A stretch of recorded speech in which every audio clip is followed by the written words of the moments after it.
Aïe aïe aïe, toujours à mes côtés. Les problèmes ne sont pas plus grands que mon Dieu. Les épreuves n'ont qu'une valeur face à la puissance d'Elion.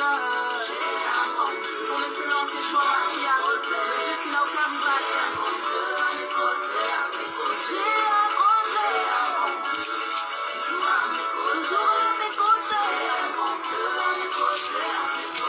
Ma soeur, pourquoi tu doutes? Tu as un grand Dieu. Relève-toi et prends courage, crois qu'il est là.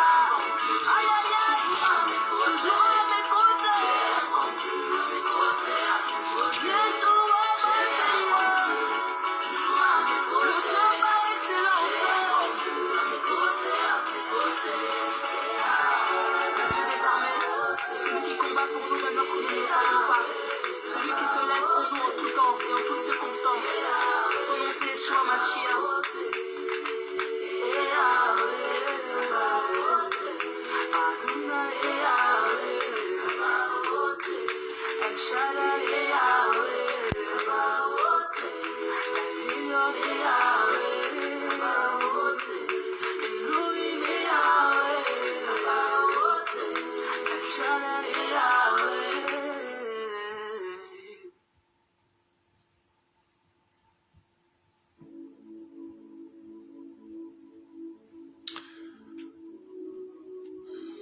Shalom, shalom, bien-aimés dans le Seigneur, nous vous saluons particulièrement tous ceux qui aiment l'évangile de Christ Jésus, l'évangile de notre Seigneur qui nous a donné, bien-aimés, en ce temps de la fin. C'est pour ça que le Seigneur avait dit, je ne vous laisserai pas orphelins, bien-aimés. Bon, nous ne sommes pas orphelins, bien-aimés. Bon, nous comprenons quand le Seigneur disait, je ne vous laisserai pas orphelins. Il ne s'agissait pas de orphelin parce que tu as perdu ton papa, parce que tu as perdu ta maman. Mais pour comprendre cela, le Seigneur a continué en disant, il faut que je m'en vais. Si je m'en vais pas, le consolateur ne viendra pas. Mais quand je vais m'en aller, je vous l'enverrai, bien-aimé. Bon, nous comprenons que le consolateur que le Seigneur Jésus devait envoyer, pour que nous ne soyons pas orphelins, pour qu'il ne nous laisse pas orphelins, il s'agissait du Saint-Esprit, qui n'est d'autre que l'être de notre Seigneur Jésus-Christ sous forme de l'Esprit en nous, bien-aimés. Bon, nous sommes le peuple aujourd'hui qui ne sont pas orphelins, parce que nous avons l'évangile, nous avons l'esprit du Seigneur, nous avons l'évangile, le pain bien-aimé dans le Seigneur. Ce rocher, nous avons de l'eau bien-aimé dans le Seigneur. Ce rocher des âges qui avait été frappé par la loi mosaïque bien-aimé, afin que l'eau puisse couler. Et quand l'eau a coulé bien-aimé dans le Seigneur, nous avons bu de l'eau bien-aimé. Et notre rocher qui a été frappé pour que nous puissions avoir de l'eau, il s'agit de notre Seigneur Jésus-Christ qui a été frappé à la croix, afin que lui qui est cet olivier, afin que l'olive puisse produire de l'huile, afin que nous ne soyons pas orphelins. Bien-aimés dans le Seigneur, je vous salue au nom de l'incomparable grand maître, le Seigneur des Seigneurs, l'incomparable, le Seigneur Jésus-Christ de Nazareth, l'incomparable grand maître que nous avons. C'est par ce nom-là que je vous salue. Tendre Père, nous te rendons grâce pour cet instant, Seigneur. Nous te bénissons parce que tu es grand, Seigneur, parce que tu vis en nous. Garde-nous, Seigneur. Garde toutes nous qui sommes des enfants, Seigneur. Protège-nous afin que tout plan de l'ennemi, Seigneur, serait nul et sans effet, Seigneur. En ce temps de la fin, Papa Yahweh, où nous proclamons ton nom, Seigneur, tu nous as choisis. Je prie également pour tous mes frères qui sont dans le monde, Seigneur Dieu Tout-Puissant. Pour ceux-là qui prêchent l'évangile, Seigneur Jésus, qui sont soumis à ta parole, qui ont décidé, Seigneur, de ne pas se corrompre, de marcher sur le chemin étroit, Seigneur, afin de garder cette parole que tu nous as donnée, Seigneur. qui prêchent ton nom en vérité, Seigneur. Je te prie de les garder, de les fortifier davantage au nom de ta puissance, Papa Yahweh. Merci pour la grâce, merci pour tout ce que tu fais, Seigneur. Je te prie également de protéger, garder, d'enseigner ton peuple, Seigneur, selon ton bien vouloir. Au nom de ta puissance, t'ai ainsi prié. En Jésus-Christ, Yoshua Mashiach, notre Dieu, notre Seigneur, t'ai ainsi prié. Amen. Alors, bien-aimés dans le Seigneur, le grand thème de cet enseignement que va porter sur l'enlèvement de l'Église et la grande tribulation. Bien-aimés dans le Seigneur, l'enlèvement de l'Église et la grande tribulation. Bien-aimés dans le Seigneur, ça serait la première partie que nous allons faire aujourd'hui. Bien-aimés parce que en ce temps de la fin, bien-aimés dans le Seigneur, nous, en tant qu'épouse du Seigneur Jésus, nous attendons notre époux. Nous attendons notre époux. Nous nous préparons, bien-aimés dans le Seigneur. C'est pour ça, tous ceux qui ont le Seigneur Jésus, ça j'aime beaucoup, il y a une écriture dans Hébreu, que c'est Hébreu chapitre 9. Hébreu chapitre 9. J'aime beaucoup cette écriture. Nous allons voir qu'est-ce que cette écriture nous dit en réalité. Alors, Hébreu chapitre 9 à partir du verset 28. Hébreu chapitre 9 à partir du verset 28. De même, Christ qui s'est offert une seule fois pour porter les péchés de plusieurs, apparaîtra sans péché une seconde fois à ceux qui l'attendent pour leur salut, bien-aimés. De même comme Christ s'est offert une seule fois pour les péchés, il apparaîtra sans péché pour ceux qui l'attendent pour le salut. Ah, bien aimé. Cette écriture est forte. Hein? Bon, ça veut dire, la Bible ne nous dit pas que c'est tout le monde qui attend Christ pour le salut. Non. Mais pour ceux qui attendent Christ pour le salut. Bon, nous comprenons qu'il y a certaines personnes qui n'attendent pas Christ. Mais le Seigneur, il viendra chercher seulement ceux-là qui l'attendent, bien aimé. Mais c'est quoi attendre Christ? Attendre Christ, il s'agit de se préparer. Il s'agit de se sanctifier. Il s'agit de garder les commandements de Christ. C'est ça attendre Christ, bien aimé. On n'attend pas Christ seulement en croisant les bras, mais non, on attend Christ en mettant en pratique la parole de Christ, bien aimé. Bon, ceux qui vont aller à l'enlèvement, c'est ceux-là qui soupirent après le Christ. C'est ceux-là qui soupirent après le Seigneur. Parce que le grand thème, ça c'est l'enlèvement de l'Église et la grande tribulation. Et le sous-thème, bien aimé dans le Seigneur, ça va se retrouver ça va porter sur la femme qui souffre des douleurs de l'enfantement.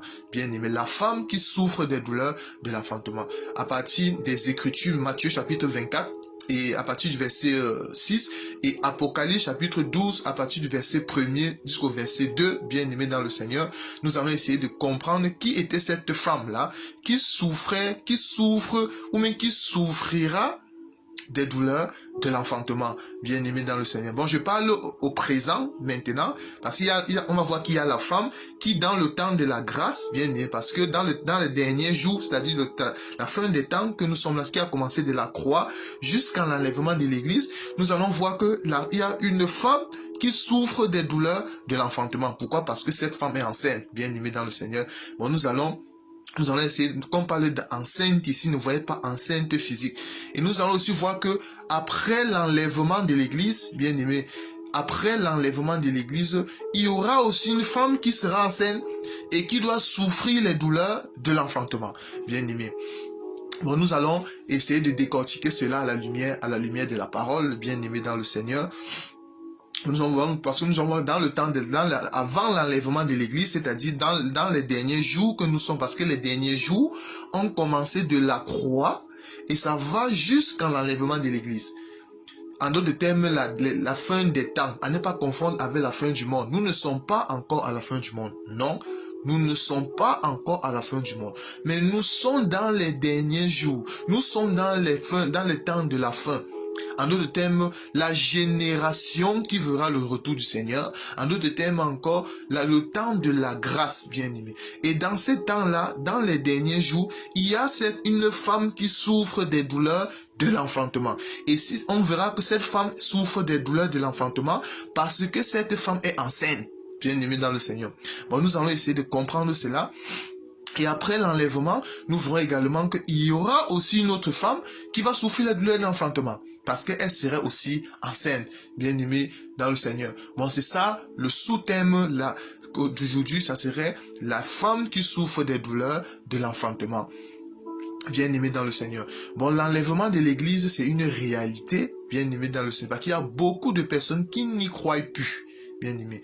Mais les Écritures nous disent que Jésus-Christ viendra seulement chercher, d'après l'Écriture de Hébreux chapitre 9, que nous avons lu tout à l'heure, le Seigneur Jésus viendra seulement chercher ceux qui l'attendent pour leur salut. Il ne viendra pas pour autre chose. C'est seulement ceux qui attendent le Seigneur, qui soupirent pour le Seigneur, qui vont être enlevés, bien-aimés dans le Seigneur. C'est ceux-là.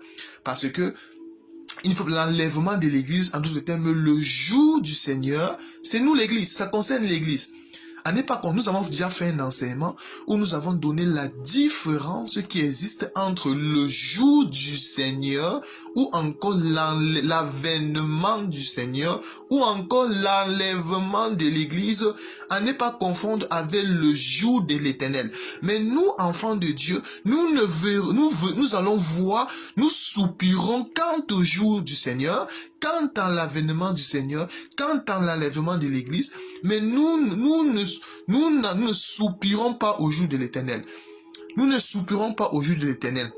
Parce que le jour de l'Éternel, c'est un jour de ténèbres. C'est un jour où Dieu va déverser sa colère sur le monde. Le jour de l'Éternel, c'est encore les 7 coupes de la colère ardente de Dieu qui vont se déverser sur ce monde sans mélange. Bien-aimé dans le Seigneur, dans tous les cas, la Vierge sage ne serait plus là. La Vierge sage ne verra pas la colère de Dieu.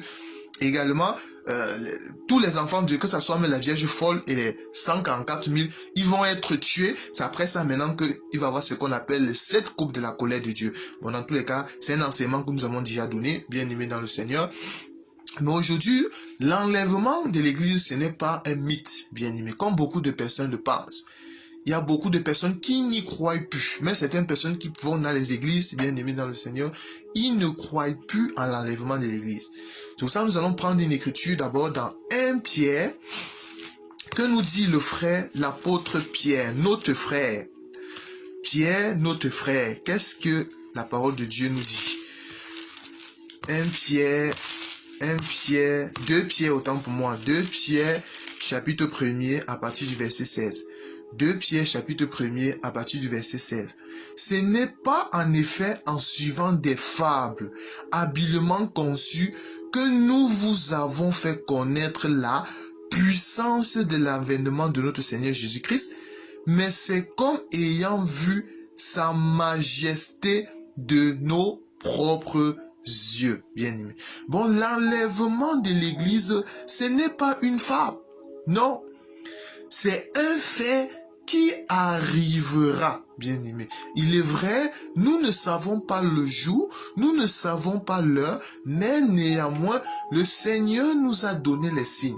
Les signes que le Seigneur nous a donnés nous montrent que notre Seigneur Jésus est en route et que nous sommes la génération qui allons vivre le retour du Seigneur.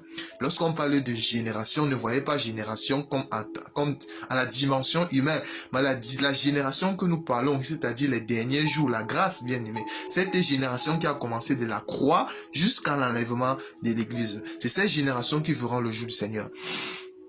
Alors, bon, le sous-thème, nous allons parler de la femme qui souffre des douleurs de l'enfantement, bien-aimé.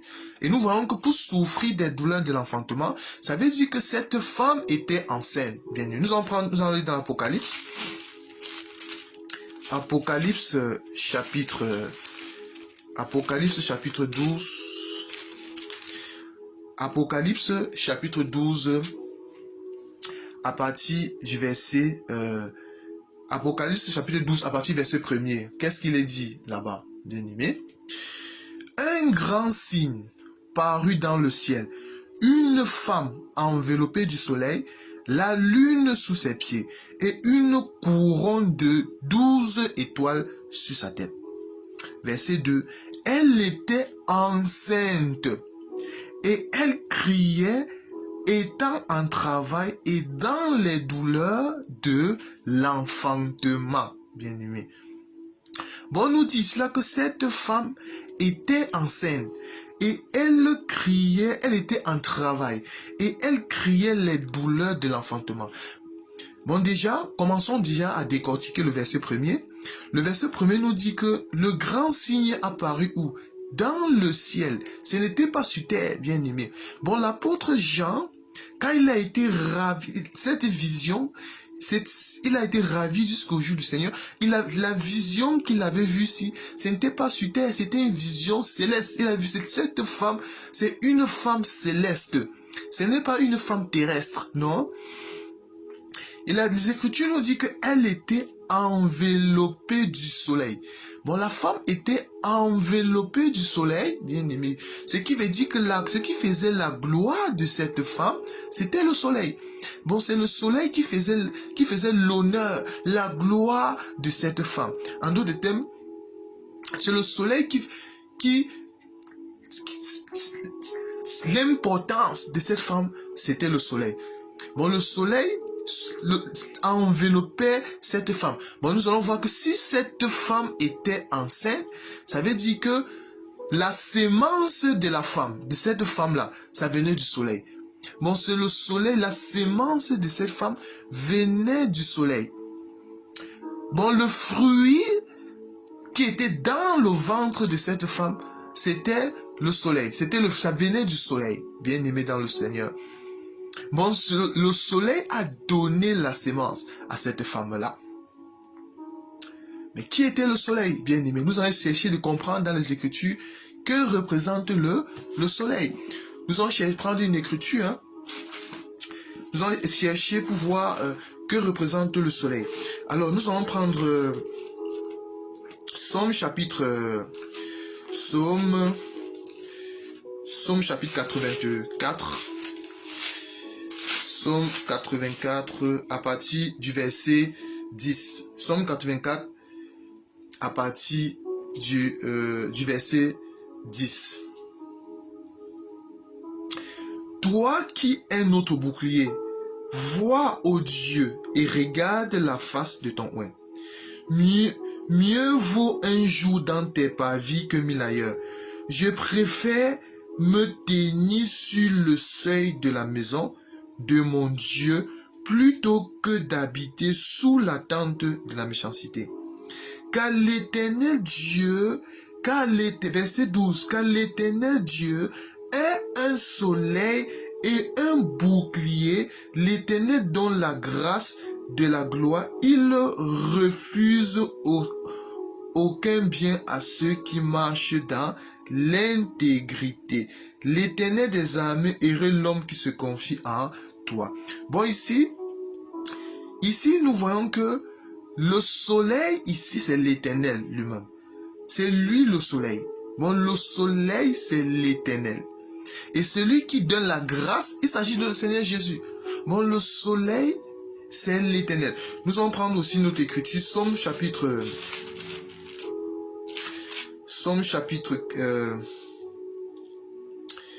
je vais prendre ça sur cette version-ci. Psaume chapitre... Alors...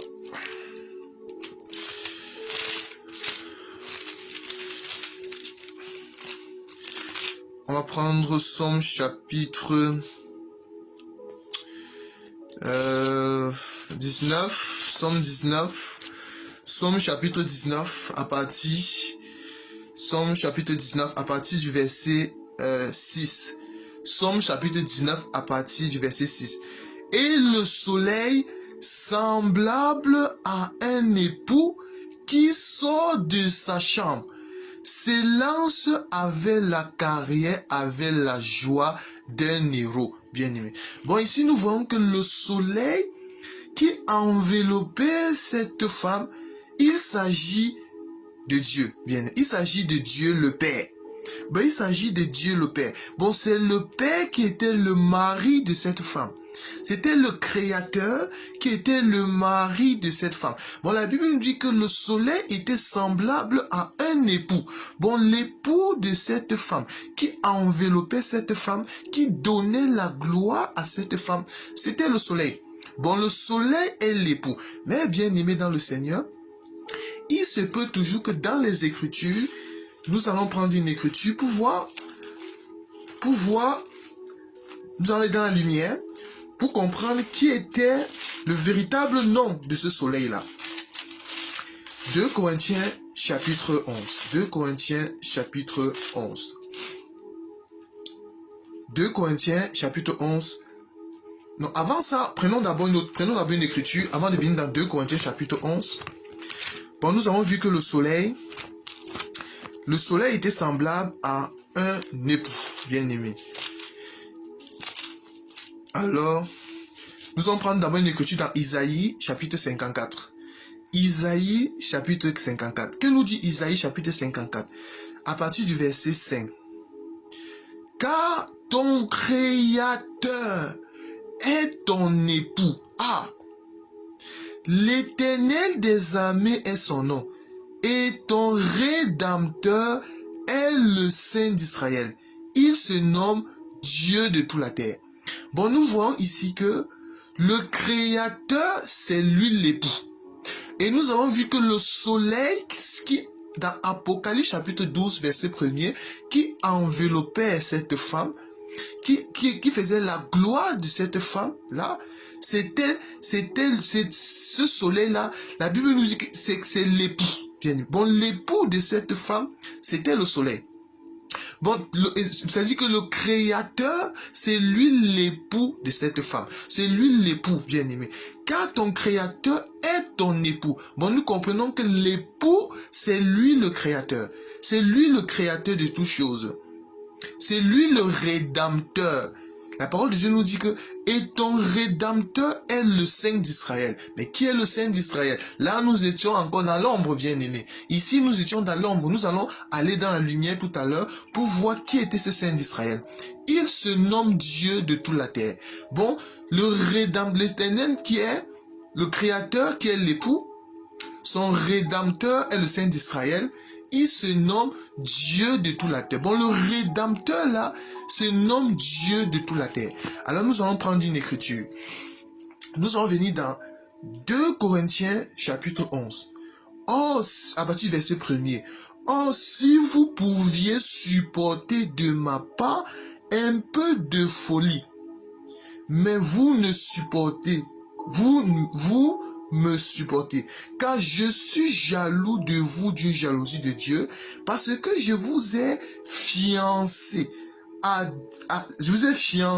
un seul époux pour vous présenter à Christ comme une vierge pure. Ah, bon, nous comprenons que le soleil qui enveloppait cette femme, bien aimée dans Apocalypse chapitre 1er, bien aimé, Apocalypse chapitre 12, autant pour moi, verset 1er, et que ce soleil était, d'après Somme chapitre 19, bien aimé, que le soleil est semblable à un époux, d'après Ésaïe chapitre 66, bien aimé, que nous avons lu tout à l'heure, que ton Créateur est ton époux, et son Rédempteur est le Saint d'Israël, et il se nomme Dieu de toute la terre. Bon, nous comprenons que il s'agit de notre Seigneur Jésus-Christ, le Christ, bien aimé. Bon, le soleil ici, c'est le Christ.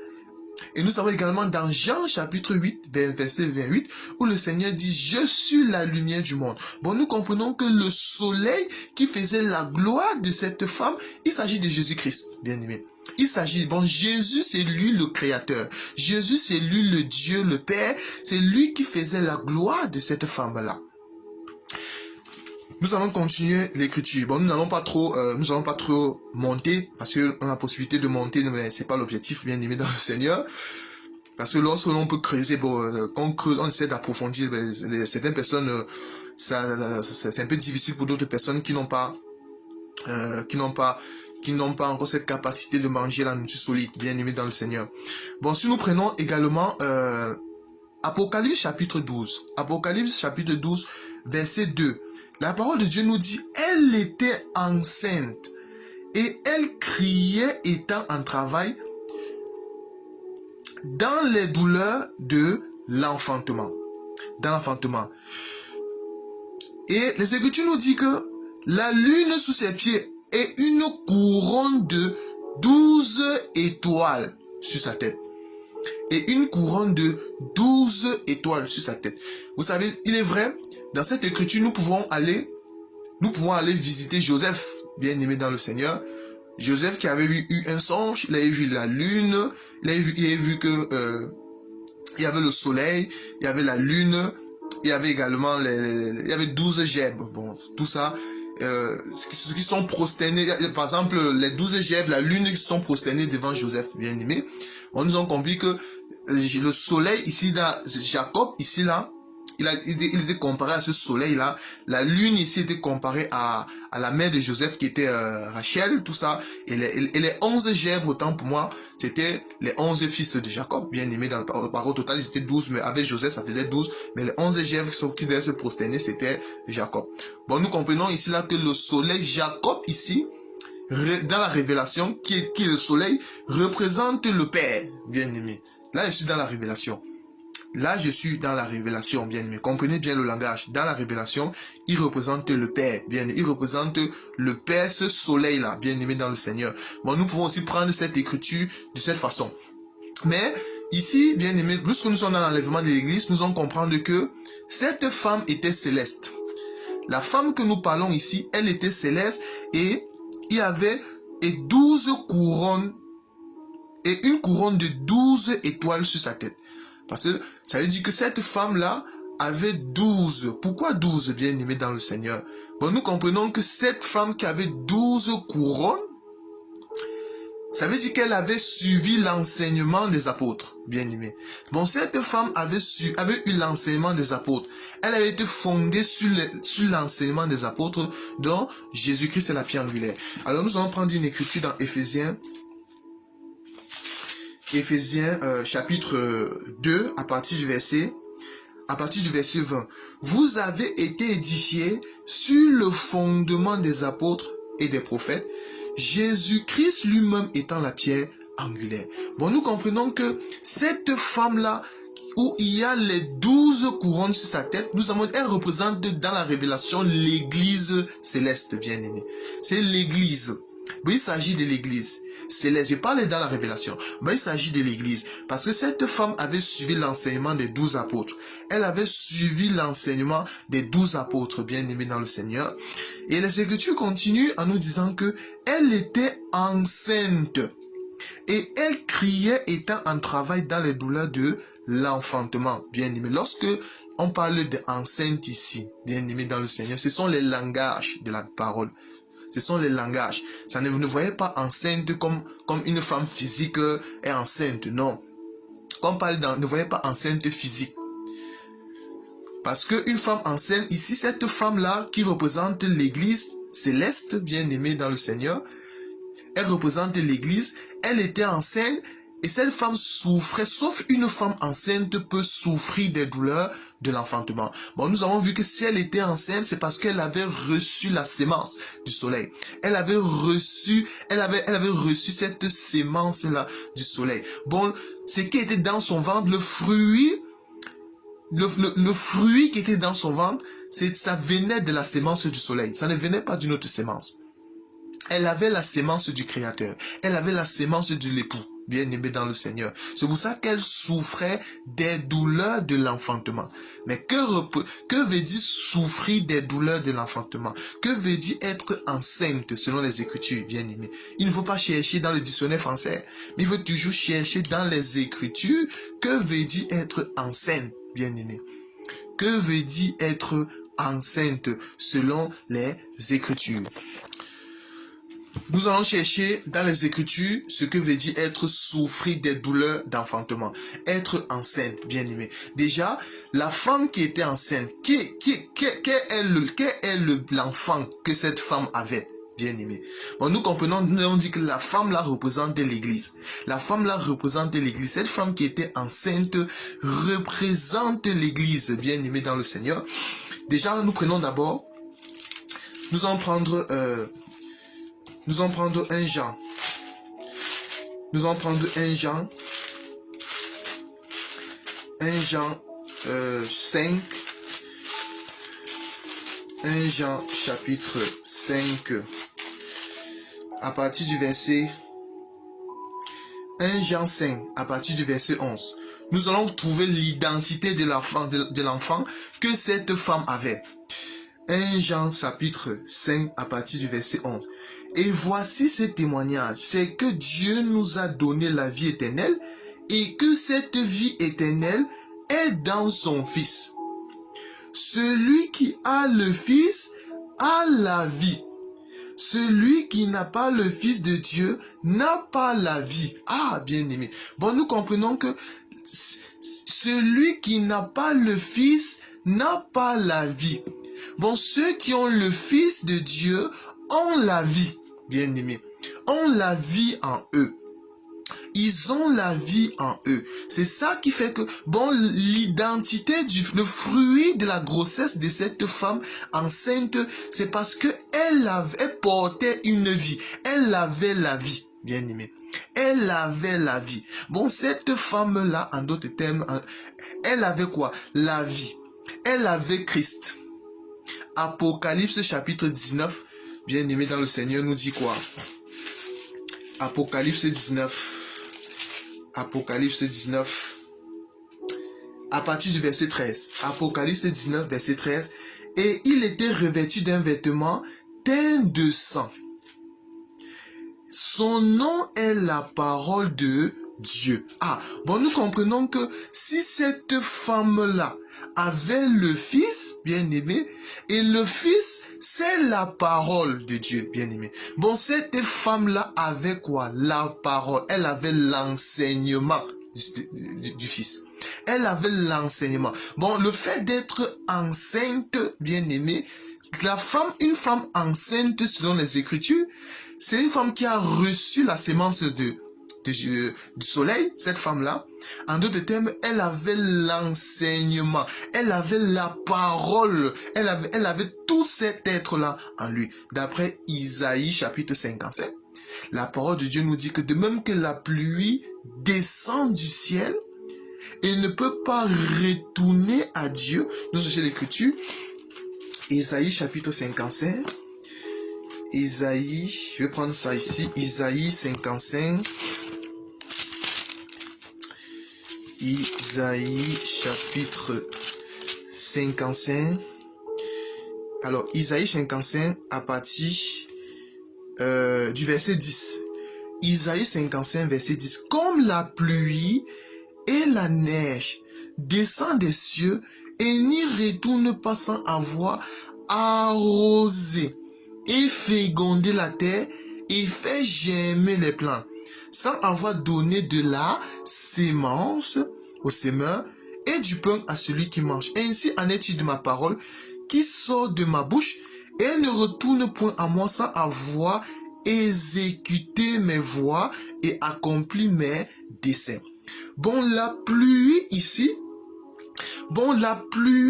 c'est ce qui donne la sémence à la terre. La terre reçoit la sémence. Bon, dans la révélation, la pluie, c'est l'homme.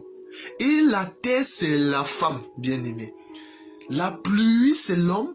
Et la terre, c'est la femme. Lorsqu'on parle de homme et femme ici, il ne s'agit pas de homme physique. Il ne s'agit pas de homme masculin. Il ne s'agit pas de femme féminin. Lorsqu'on parle de homme, c'est-à-dire que c'est celui qui donne la sémence, l'autorité. Et la terre représente la femme, bien aimé. Bon, c'est la parole. Bon, nous comprenons que la sémence, c'est la parole, bien aimé. Bon, cette femme-là, qui était enceinte, c'est à cause parce qu'elle avait le Fils, bien aimé. Elle avait la parole, elle avait l'enseignement, bien aimé. Elle avait reçu l'enseignement des 12 et la plupart du temps, elle a reçu 12 étoiles, c'est une couronne de 12 étoiles. Ben, elle avait suivi l'enseignement des 12 apôtres, bien-aimés, dont Jésus-Christ est la pierre angulaire, dont Jésus-Christ est le fondement, bien-aimé, dans le Seigneur. Bon, cette femme-là, elle était enceinte. Maintenant, nous avons expliqué que veut dire être enceinte, selon les Écritures. Maintenant, nous allons, c'est quoi souffrir des douleurs de l'enfantement, bien-aimé. Parce que ce qui a poussé cette femme à souffrir des douleurs de l'enfantement, c'est parce qu'elle était enceinte, bien-aimé. Nous allons prendre Galates, bien-aimé.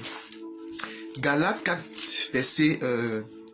je vais chercher l'écriture, c'est Galates 4, verset 18. Commençons à partir de Galates 4, verset 17. Galates 4, verset 17. Le zèle qu'ils ont pour vous n'est pas pur, mais ils veulent vous détacher de nous afin que vous soyez zélés pour eux. 18. Il est beau d'avoir du zèle pour ce qui est bien et en tout temps, et non pas seulement quand je suis présent parmi vous, mes enfants, pour qui j'éprouve de nouveau les douleurs de l'enfantement, jusqu'à ce que Christ soit formé en vous, bien-aimés. Bon, ici, l'apôtre Paul dit, souffrait des douleurs de l'enfantement, jusqu'à ce que Christ soit formé en nous, bien-aimés.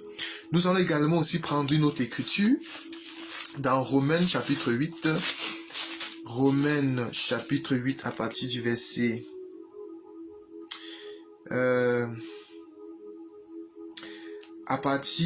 du verset 19. Aussi la création attend avec une ardente désir la révélation du Fils de Dieu, car la création est soumise à la vanité, non de son gré, mais à cause de celui qui lui a soumis, avec l'espérance qu'elle aussi sera affranchie de la servitude, de la corruption, pour avoir part à la liberté et à la gloire des enfants de Dieu. Or, verset 22, nous savons que jusqu'à ce jour, la création tout entière souffre des douleurs de l'enfantement. Verset 23, et ce n'est pas elle seulement, mais nous aussi qui avons les prémices de l'esprit, nous aussi nous souffrions en nous-mêmes en attendant l'adoption et la rédemption de notre corps, bien-aimé. Bon, bien-aimé dans le Seigneur, nous comprenons que la femme enceinte souffrir les douleurs de l'enfantement, c'est parce que il faut être enceinte. Si tu n'es pas enceinte, tu ne peux pas souffrir des douleurs de l'enfantement. Bon, la femme qui souffre des douleurs de l'enfantement, c'est tout simplement parce que elle était enceinte. Elle portait une vie. Elle avait le Fils. C'est à cause du Fils qu'elle souffre des douleurs de l'enfantement. Bon, nous comprenons que souffrir les douleurs de l'enfantement, c'est passer par les tribulations à cause du nom de Jésus, bien-aimé. C'est ça, souffrir les douleurs de l'enfantement. Bon, nous, Église, moi, je peux dire que je suis enceinte, bien-aimé. Je suis enceinte. Enceinte, ne voyez pas enceinte physique, non. Ce n'est pas enceinte physique. Enceinte parce que j'ai le Fils, j'ai le Seigneur. Je suis une habitation du Seigneur Jésus-Christ, n'est-ce pas? Là où il y a... Nous allons prendre une écriture. Nous allons comprendre plus mieux Matthieu chapitre 24 encore. Matthieu chapitre 24. Je peux le prendre ici. Matthieu 24. Matthieu 24. Alors, Matthieu 24, à partir du verset 28. Matthieu 24, 28. En quelque lieu que soit le cadavre, là s'assembleront les êtres, bien-aimés. Le cadavre ici, bien-aimé, il s'agit de quoi? Parce que pour que les aigles se rassemblent, les aigles ne peuvent pas se rassembler s'il n'y a pas le cadavre. Et quand les aigles se rassemblent, nous avons déjà donné cet enseignement, c'est sur notre chaîne. Quand les aigles se rassemblent, c'est pour manger le cadavre, boire le sang et manger le corps du cadavre. Notre Seigneur Jésus-Christ a dit dans Jean chapitre 6, « Celui qui ne mange pas la chair et qui ne boit pas le sang du Fils de l'homme n'a point la vie en lui. » Bien-aimé. Et le Seigneur nous a dit que nous comprenons que la chair, manger le sang et manger la chair, autant pour moi, et boire le sang de notre Seigneur Jésus-Christ, il s'agit de sa parole. C'est la parole. Bon, ici, les aigles qui se rassemblent pour manger le cadavre, il s'agit de l'église, bien-aimé. Il s'agit de l'église qui, aujourd'hui, nous mangeons le cadavre. En d'autres termes, nous avons la parole, nous sommes enceintes, bien-aimés. Le cadavre est en nous. Bon, nous sommes enceintes. Et parce que nous avons mangé le cadavre, nous allons souffrir les douleurs de l'enfantement. C'est pour ça, dans le temps de la grâce, bien-aimés, la femme qui souffre les douleurs de l'enfantement, c'est l'église. La Vierge sage particulièrement, parce que nous allons voir que l'église est divisée. Il y a deux parties, la Vierge sage et la Vierge folle. D'après Matthieu chapitre 25, le royaume des cieux est semblable à 10 vierges qui allaient à la rencontre de l'époux. Il y avait 5 sages et 5 folles, bien aimés.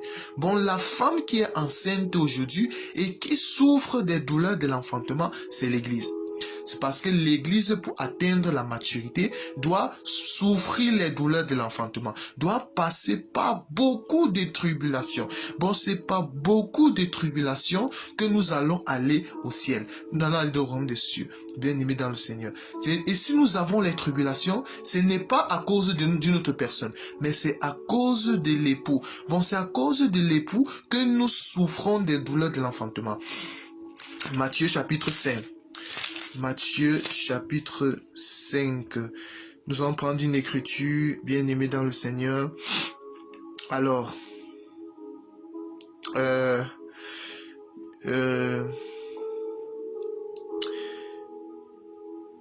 Matthieu chapitre 5 à partir du verset 11. Matthieu 5 à partir du verset 11.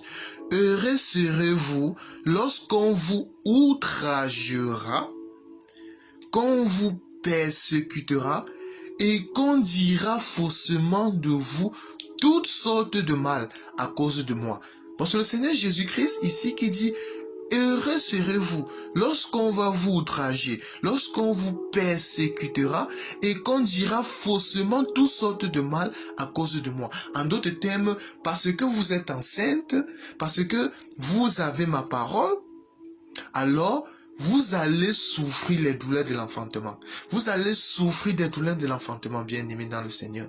Bon, nous comprenons que souffrir des douleurs de l'enfantement, en d'autres termes, ça veut tout simplement la femme qui souffre des douleurs de l'enfantement. Dans la révélation, puis je précise bien, il s'agit de l'église, bien aimée, cette église glorieuse, bien aimée, qui doit passer par la tribulation. Ce n'est pas la grande tribulation, mais qui doit passer par la tribulation afin d'atteindre la maturité, bien aimée. Et quand elle va atteindre la maturité, c'est en ce moment-là, bien aimé dans le Seigneur, c'est en ce moment qu'elle doit être enlevée. C'est en ce moment que le fruit doit être cueilli. Parce que nous sommes comme les fruits, bien aimés, qui sont sur un arbre, qui sont accrochés sur l'arbre. Parce que le fruit doit affronter les intempéries, doit affronter le soleil, doit affronter les vents, bien aimés dans le Seigneur. C'est ça. Et quand le fruit, maintenant, malgré tous ces intempéries, a atteint la maturité, le fruit est mûr, il faut que le fruit soit cueilli. Et si le fruit n'est pas cueilli, alors le fruit risque pourrir. Bon, lorsque quand le Seigneur Jésus va juger que c'est nous qui sommes son épouse, la Vierge sage aura atteint la maturité qu'il faut, alors il y aura ce qu'on appelle la moisson. La première moisson, qui va consister en l'enlèvement de l'église bien-aimée dans le Seigneur. Bon, aujourd'hui, nous sommes le peuple qui sont enceintes bien-aimés parce que nous avons mangé le cadavre. Nous mangeons le cadavre chaque jour, nous sommes les aigles qui mangeons le cadavre qui est la parole de notre Seigneur Jésus-Christ. Alors nous sommes enceintes parce que nous avons le Fils, et parce que nous avons le Fils, nous souffrons des douleurs de l'enfantement. Bon, l'Église aujourd'hui va passer par les tribulations. Ce n'est pas la grande tribulation, mais l'Église va passer par beaucoup de tribulations. Elle va souffrir les douleurs de l'enfantement. C'est à partir de cela qu'elle doit atteindre la maturité. Elle doit être formée par le Seigneur. C'est en ce moment-là que nous allons aller à l'enlèvement de l'Église, bien-aimés dans le Seigneur. Bon, bien-aimés dans le Seigneur, aujourd'hui c'était cette première partie. La prochaine fois, nous allons parler maintenant, nous allons parler de la grande tribulation. Comme nous allons voir que la Vierge folle maintenant, ça serait elle, après l'enlèvement de l'Église, ça serait la Vierge folle qui va passer par là, qui va souffrir les douleurs de l'enfantement. Et Israël aussi, parce qu'ils vont passer par la grande tribulation, bien-aimés dans le Seigneur. Merci Seigneur Jésus pour ta parole. Seigneur, merci pour tout ce que tu fais. Seigneur Jésus, enseigne-nous davantage, Papa Yahweh. Donne-nous la force, Seigneur Jésus, de tenir ferme face aux tribulations, face aux douleurs de l'enfantement. Parce que nous sommes enceintes, Seigneur. Nous sommes le peuple qui sont enceintes, Seigneur Jésus. Pas toi, Seigneur Jésus, c'est toi, nous t'avons en nous, Seigneur Jésus. Nous mangeons le cadavre, Seigneur Jésus, qui est ta parole, Seigneur Jésus, qui est ta personne en nous, Seigneur. C'est pour ça, garde-nous sur le chemin étroit que tu as tracé, Papa Yahweh. Merci pour ta parole et toute la gloire te revienne. Au nom de ta puissance, t'as ainsi prié. Amen. Maranatha, Maranatha, l'incomparable grand maître revient bientôt, bien-aimé dans le Seigneur. Préparons-nous afin que nous soyons trouvés sans tache, ni ride, ni défaut, afin d'aller à la rencontre de notre roi de gloire, afin de festoyer les noces avec lui. À la prochaine, c'était votre frère Arthur, et que le nom du Seigneur Jésus-Christ vous garde et vous protège.